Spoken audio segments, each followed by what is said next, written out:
математика нөлден бастап курсы 5-ші сабақ. Бүгінгі өтетін тақырыбымыз жай бөлшектерді және аралас сандарды қосу және азайту. Ең бірінші бөлшектерді ең кіші ортақ бөлімге келтіруді үйренейік. Бұл бізге бөлшектерді қосу үшін, азайту үшін, көбейту үшін, бөлу үшін қажет. Мысалға назар аударайық. 5-тен 3 және 6-дан 5 деген екі бөлшек берілген. Осы екі бөлшектің бөлімінде тұрған 5 және 3-ті бірдей ортақ бөлімге келтіруіміз қажет. Оны қалай істейміз? Ол үшін осы тұрған 5 және 6-ның ең кіші ортақ еселігін табуымыз қажет. Ол үшін 5 санының бөлгіштерін жазып шығамыз бірінші. 5 тек 5-ке бөлінеді және 1. Келесі 6 санының бөлгіштерін жазамыз. 6-ны 2-ке бөлсек 3, 3-ті тек 3-ке бөлеміз 1. Енді ең кіші ортақ еселікті табу үшін үлкен санның бөлгіштерін жазамыз. 2 көбейту 3 және осы жерде жоқ сандарды жазуымыз керек. Келесі бөлшектен іздеп. Ол бізде 5 саны. 5-ті де тіркеп қосып жазамыз. Тең 30. Яғни бізде 6 және 5 санының ең кіші ортақ еселігі 30 санына тең екен. Келесі осы 30 санын бірінші бөлшектің бөлімдегі 5 деген санға бөлеміз. 30-ты 5-ке бөлсек 6. Және енді келесі бөлшекке 30-ды 6-ға бөлсек 5. Енді бөлшектің бөліміне 30-ды жазамыз. Келесі осы жоғарысына жазған сан мен бөлшектің алымына жазған санды көбейтеміз. 6-ға 3-ті көбейтсек 18. Бұл біздің бірінші бөлшегіміз. Екінші бөлшекті де дәл осылай жасаймыз. Бөлшектің бөліміне 30-ды жазамыз. Келесі осы бөлшектің жоғарысында тұрған сан мен бөлшектің алымында тұрған санды көбейтеміз. 25. Мінекей біз бірінші мысалдағы бөлшектерді ортақ бөлімге келтірдік. Яғни 5-тен 3 деген бөлшекті 30-дан 18 деп, 6-дан 5 деген бөлшекті 30-дан 25 деп бірдей ең кіші ортақ бөлімге келтірдік. Енді келесі мысалда дәл осылай шығарып көрейік. Келесі мысалда, екінші мысалда 18-ден 7 және 6-дан 1 деген екі бөлшек берілген. Бұл енді біздің бірінші шартымыз бойынша 18 және 6-ның ең кіші ортақ еселігін табуымыз керек. Ең кіші ортақ еселік. 6 мен 18-дің ең кіші ортақ еселігі ол бізде 18. Өйткені 18 6-ға бөлінеді. Сондықтан ең кіші ортақ еселігі бізде 18. Енді 18-ді 18-ге бөлсек 1, оны 7-нің үстіне жазамыз. 18-ді 6-ға бөлсек 3. Оны осы тұрған 1-дің үстіне жазамыз. Алымда тұрған санды. Келесі екінші мысал. Бұл бізде 18-ді бөлімін жазамыз. Және осы екі санды көбейтеміз. Үстінде тұрған сан мен бөлшектің алымда тұрған 7-ге 1-ді көбейтсек 7. Және келесі сан бөліміне 18 жазамыз. 3 пен 1-ді көбейтеміз. 3. Екінші мысалымызда, яғни 18-ден 7 және 18-ден 3 деген екі бөлшек пайда болды. Ең кіші ортақ бөлімге келтіргенде. Келесі үшінші мысалды қарастырып көрейік. Бұл жерде де ең кіші ортақ еселігі 15-тен 3-тің 15. 15-ті 15-ке бөлсек 1. Сондықтан 2-ның жоғарысына 1 деп жазамыз. 15-ті 3-ке бөлсек 5. Енді ең кіші ортақ еселігі 15. Енді үстіндегі екі санды көбейтсек 2 және келесі бөлшектікі 5-ке 1-ді көбейтсек 5. 15-тен 5 және 15-тен 2 деген екі бөлшек шықты. Яғни жай бөлшектерді ортақ бөлімге келтіруді түсіндік. Енді келесі тақырыбымыз аралас сандарды ортақ бөлімге келтіру. Аралас сандарды ортақ бөлімге келтіру ол дәл жаңағы жай бөлшектер сияқты орындалады. Мысалы, мына жерде мысалға назар аударайық. 4,18-ден 5 және 6,12-ден 1 деген екі бөлшек берілген. Бұл бөлшектің бөлімде тұрған екі санды ортақ бөлімге келтіруіміз қажет. Ол үшін 18 пен 12-ның ең кіші ортақ еселігін табамыз. Ол бізде 36-ға тең. Енді дәл жаңағыда 36-ны 18-ге бөлеміз де осының жоғарысына жазамыз. 36-ны 18-ге бөлсек бізде 2. Келесі 36-ны 12-ге бөлеміз. 36-ны 12-ге бөлген кезде 3. Енді осы екі бөлшегімізді ортақ бөлімге келтірейік. Бөлшектің бүтін бөлігі дәл солайынан ешқандай өзгеріссіз қалады. 4, яғни осында 4 болып қалады. Келесі бөліміне біздің ең кіші ортақ еселігіміз 36-ны жазамыз. Алымына 5 пен 2-ні көбейтеміз. Өйткені жоғарысында тұрған сан. Міне 2 және 5. Осы екеуін көбейтеміз. 10. Сол кезде біздің 4,18-ден 5 деген бөлшегіміз 4,36-дан 10 деген бөлшекке айналады. Дәл екінші бөлшегімізде дәл осылай істейміз. Бүтін бөлігіне тиіспейміз. Бөліміне 36-ны жазамыз. Ең кіші ортақ еселігін және осы 3 пен 1-ді көбейтіп 3-ге тең. Сондықтан біз алымына 3-ті жазамыз. түсінікті болды деп ойлаймын. Астында тұрған мысалдарды шығарып көрейік. Бірінші мысал 2,6-дан 1 және 3,9-дан 1. Бірінші 6 және 9-ды ең кіші ортақ еселігін табайық. 6-ның бірінші бөлгіштерін жазайық. 6-ны 2-ге бөлсек 3, 3-ті тек 3-ке ғана бөлеміз. 1. Келесі 9-дікін жазайық. 9-ды 3-ке бөлеміз. 3, 3-ті 3-ке ғана бөлеміз. 1. Енді екеуінің ең кіші ортақ еселігі 3 көбейту 3 көбейту 2 тең 6, 6-ны 3-ке бөлсек 18.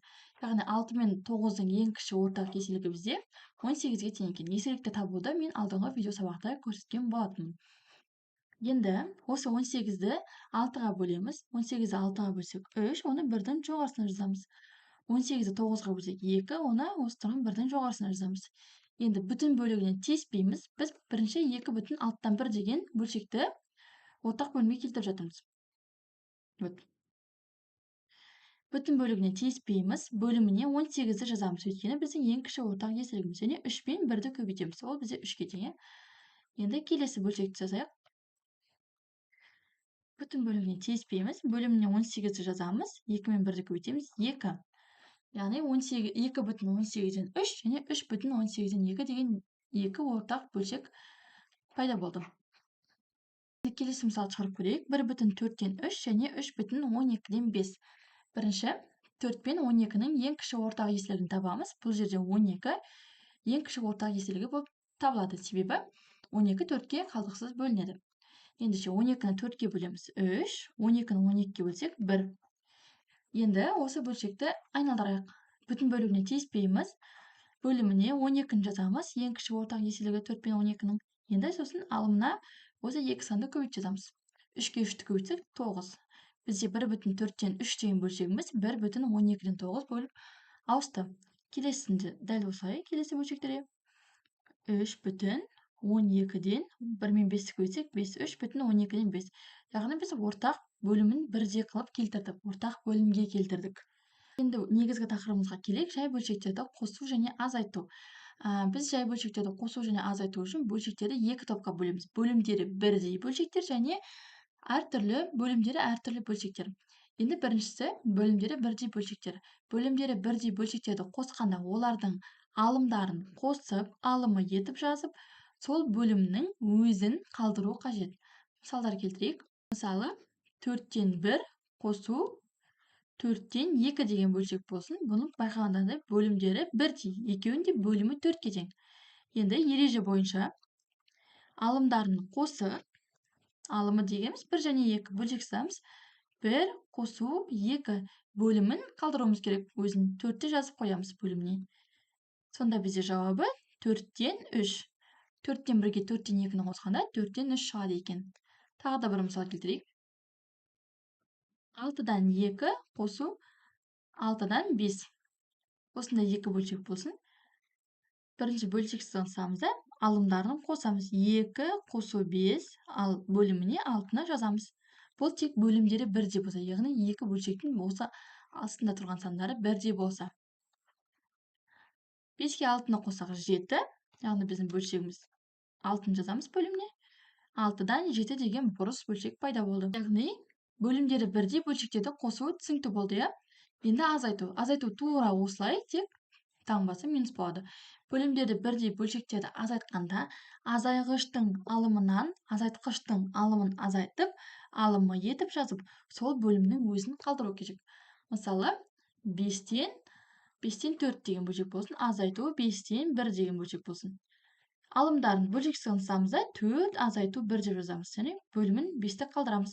Сол кезде бізде 5-тен 3 деген бөлшек қалады. Яғни 5-тен 4-тен 5-тен 1-ді азайтсақ, 5-тен 3 шығады екен. Тағы да бір мысал келтірейік. Одан кейін бөлімдері әртүрлі бөлшектерді үйренеміз.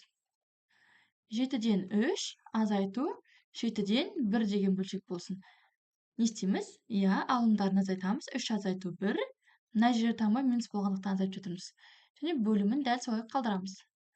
7,7-ден 2 деген бөлшек пайда болады екен.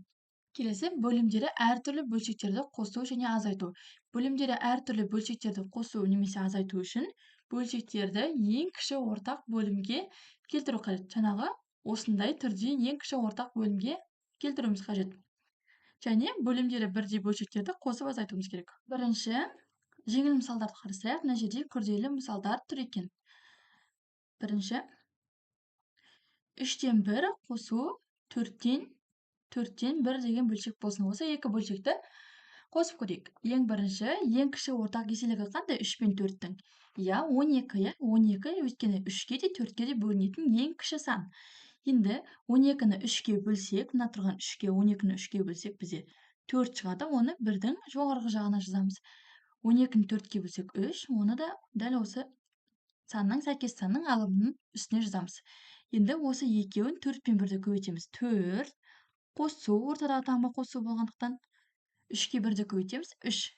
Сонда біздің жауабымыз 3-ке 4 қоссақ 7, бөлімде 12-ні қалдырамыз. 12-ден 7 деген шықты. Яғни бізге 3-тен 1 мен 4-тен 1-ді қосқанда 12-ден 7 деген бөлшек шығады екен. Тағы да бір мысал келтірейік.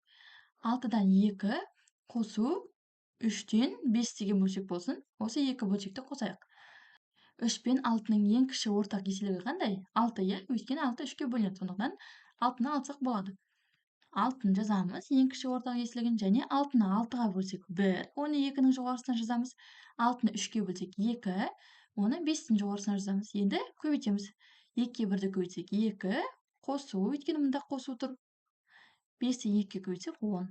Сонда бізде 6 ішінде 12. 6-дан 12 немесе 12-ні 6-ға бөлсек 2 деген шығады екен. Мынау бөлшек бізде бөлу деген мағына ғой. 12-ні 6-ға бөлсек 2. Яғни 6-дан 2-ге 3-тен 5-ті қоссақ, бізде 2 шығады екен. Енді мына тұрған мысалдарға назар аударайық. 1 минут. Бірінші мысал, 15-тен 8 және 25-тен 3 деген екі бөлшекті қосамыз. 15 пен 25-тің ең кіші ортақ еселігі бізде 75 екен. 75-ті 15-ке бөлсек бізде 5. 75-ті 25-ке бөлсек 3. Енді 5-ке 3-ті көбейтеміз. 40 қолымда жазылған. Және 3-ке 3-ті көбейтеміз. 9. Ол осында жазылған. Енді 40 пен 9-ы қоссақ 49. Яғни 15-тен 8 қоса 25-тен 3, ол 75-тен 49-ға тең екен. Келесі мысалда дәл солай 15-тен 7 және 15-тен 7 азайту 18-ден 5. 15 және 18 сандардың ең кіші ортақ еселігі бізде 90, сондықтан 90-ды алған. 90-ды 15-ке бөлсек, 90-ды 15-ке бөлсек 6, 90-ды 18-ге бөлсек 5. Енді сәйкестерін көбейтуіміз керек. 6-ға 7-ні көбейтсек бізде 42, ортадағы таңба азайту болғандықтан бұл жерде уже азайту. 5-ке 5-ті көбейтсек 25. 42 азайту 25-тен 17. Яғни біздің жауабымыз 90-дан 17. Келесі аралас сандарды қосу және азайту. Бұл жерде де тоже екі топқа бөлеміз. Бөлімдері бірдей аралас сандар және бөлімдері әртүрлі аралас сандар. Бөлімдері бірдей аралас сандардың қосындысын немесе айырмасын табу үшін бүтін бөліктерін қосуымыз керек. Одан кейін барып бөлшек бөліктерін қосамыз. Мысалы, 4,7-тен 1 қосу 6,7-ден 2 деген бөлшек болсын.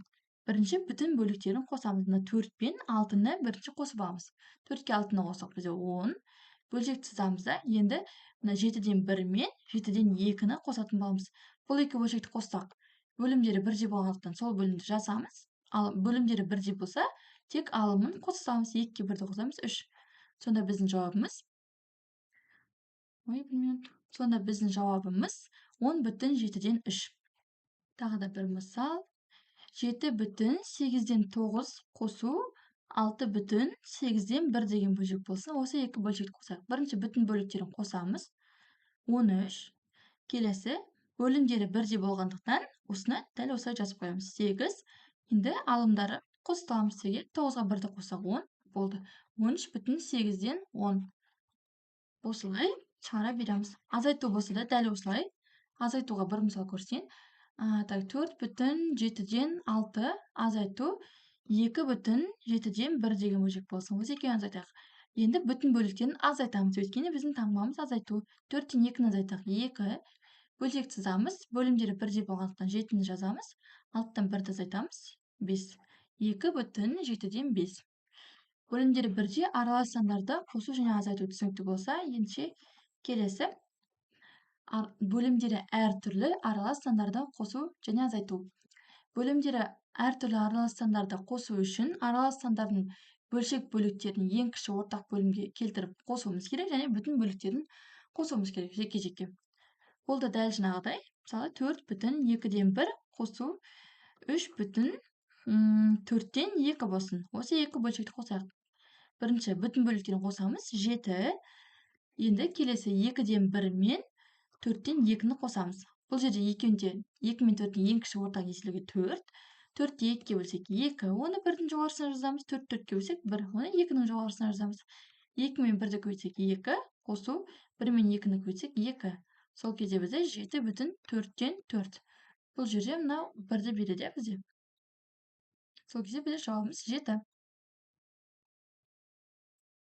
Келесі тағы да бір мысал көрсейін.